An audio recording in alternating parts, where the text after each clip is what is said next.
پیر صاحب کی ارادت کرنے والے، پیر صاحب کے بارے مطلب طلب رکھنے والے، چاہنے والے کو مرید آتے ہیں۔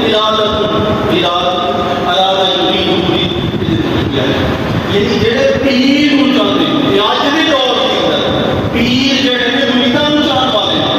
جس مرید کی جتنی وڈی گلی وہ مرید اتنا پیر دے موقع دے، جڑا مرید میرے ورگا پیر صاحب وہ پیچھے کھلو جاتے ہزار والی بس بھی ہے یار پڑھ، وہ جڑا بے نمازی، جڑا فاسق، جڑا فاجر، جڑا شرابی، جڑا کبابی، جڑا چار دن اندر پڑھا وہ اپنے علاقے اٹھا کے ڈیرے کو آ گئے۔ پیرا کا یہ حال ہے، مرید پیر کو جان والا۔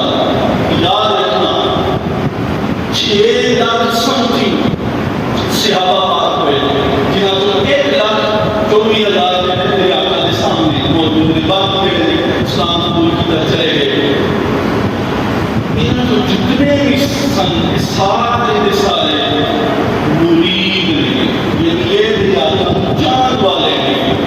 لیکن عمر فاروق رضی اللہ تعالیٰ عنہ ایسی ذات نے جڑے مرید کے موت کے ہی پہنچے میرے آقا نے مراد نے کی نے جنہوں میرے آقا نے آپ منگیا ہے، جنہوں میرے آقا نے آپ چاہیا ہے۔ اٹھاؤ امام ترمذی سنت ترمذی جامع ترمذی میرے آقا صلی اللہ علیہ وسلم دعا مانگتے ہیں، اللہم اعز الاسلام لعمر بن الخطاب او لعمر بن ہشام او کما قال نبی صلی اللہ علیہ وسلم۔ میرے آقا علیہ تشریف فرمانے کہ دعا مانگتے ہیں، رب العالمین اسلام کو عزت عطا فرما کنے نال عمر بن خطاب اور عمر بن ہشام، انہاں دونوں کے نال کی ہے اسلام کی فرماتے سوری یا عمر بن خطاب او عمر بن ہشام یا عمر بن ہشام نال۔ اے عمر بن ہشام کون ہے؟ عمر بن ہشام ابو جہل ہے۔ پھر ایک بات میرے آقا صلی اللہ علیہ وسلم نے ابو جہل عمر بن ہشام کو سائڈ پہ کر دیا۔ میرے آقا نے دعا مانگی، امام حاکم کا مستدرک کے اندر، امام حسن مجموع زوائد کے اندر اس کو نقل کرتا ہے، اللہم بعز الاسلام لعمر بن خطاب خاصہ او کما قال نبی صلی اللہ علیہ وسلم۔ میرے آقا صلی اللہ علیہ وسلم دعا مانگی، یا اللہ خاص طور پہ عمر بن خطاب کے نال کی کر اسلام عزت عطا فرمائے۔ یہ دعا مانگی، اللہ تعالیٰ نے دعا قبول فرمایا۔ حضرت عمر فاروق رضی اللہ تعالیٰ عنہ اسلام قبول کر کے لے آئے، اسلام کے اندر آ گئے۔ میں موجود ہوں کے کتابوں کے اندر حدیث مبارکہ کے اندر، لیکن میں پڑھیا نہیں۔ اگر کوئی دوست کو مطالعہ چاہتے اس کے اندر اضافہ فرما دیں، میں وہ بات بھی کوٹ کراں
ਸ਼ਰੀਫ ਦੇ